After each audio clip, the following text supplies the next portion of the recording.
किसान नेता नाथूराम मिर्धा की आज 100वीं जयंती है। 1921 में कुचेरा में जन्मे मिर्धा ने नागौर को अपनी कर्मभूमि बनाते हुए राजनीति की शुरुआत की। खास बात यह है कि जब 1977 में पूरे उत्तर भारत में कांग्रेस का सफाया हो गया था, तब भी नाथूराम मिर्धा चुनाव जीत गए। पंचायती राज को मजबूत करने और अन्य जनहित के कामों में मिर्धा का काफी योगदान रहा। प्रदेश में आज उन्हें श्रद्धा सुमन अर्पित कर याद किया जा रहा है। रिपोर्ट देखिए।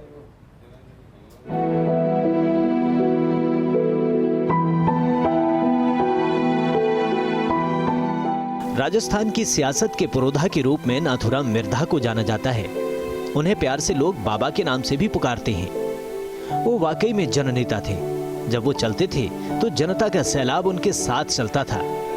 पार्टी कोई भी हो, लेकिन जनता के दम पर चुनावों में जीत हासिल करना उनकी लोकप्रियता को दर्शाता है। इसका उदाहरण तब देखने को मिला जब नाथूराम मिर्धा ने 1977 में कांग्रेस के टिकट पर चुनाव लड़ा और कांग्रेस विरोधी लहर में भी अपनी सीट बचाने में कामयाब हुए। 1980 में कांग्रेस के विभाजन में वे इंदिरा गांधी की विरोधी कांग्रेस में चले गए और इस पार्टी के टिकट पर नागौर से सांसद भी चुने गए। इससे पहले 1952 के पहले चुनाव में नाथूराम मिर्धा जीतकर राज्य सरकार में मंत्री बने। आपातकाल के बाद जनता लहर की आंधी में राजस्थान में एकमात्र नागौर संसदीय क्षेत्र से चुनाव जीतने वाले कांग्रेस के दिग्गज नेता नाथूराम मिर्धा ने जीवन का आखिरी चुनाव अस्पताल की शैय्या से लड़ा था। दरअसल 11वीं लोकसभा के चुनाव के दौरान नाथूराम मिर्धा दिल्ली स्थित एम्स में भर्ती थे। बतौर इंडियन नेशनल कांग्रेस प्रत्याशी मिर्धा को चुनाव लड़वाया गया, लेकिन चुनाव जीतने के बाद 74 साल की उम्र में नाथूराम मिर्धा का 30 अगस्त 1996 को निधन हो गया।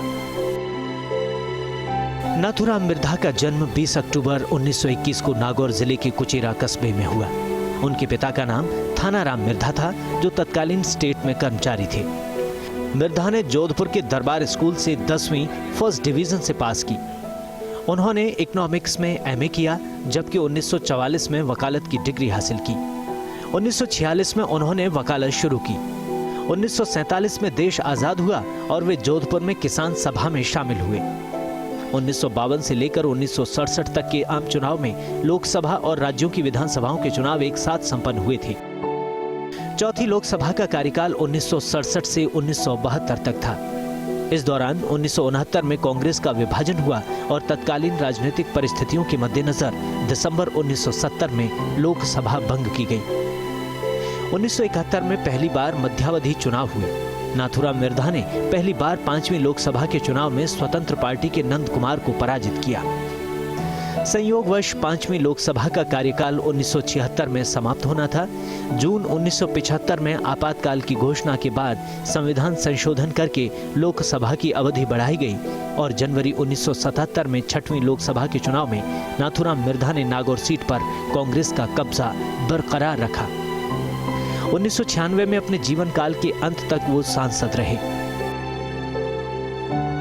नाथूराम मिर्धा ने जीवन भर किसान, दलित और अंतिम व्यक्ति के हित की बात की। ऐसे में आज भी वे लोगों के दिलों में राज करते हैं। Bureau report, first India news.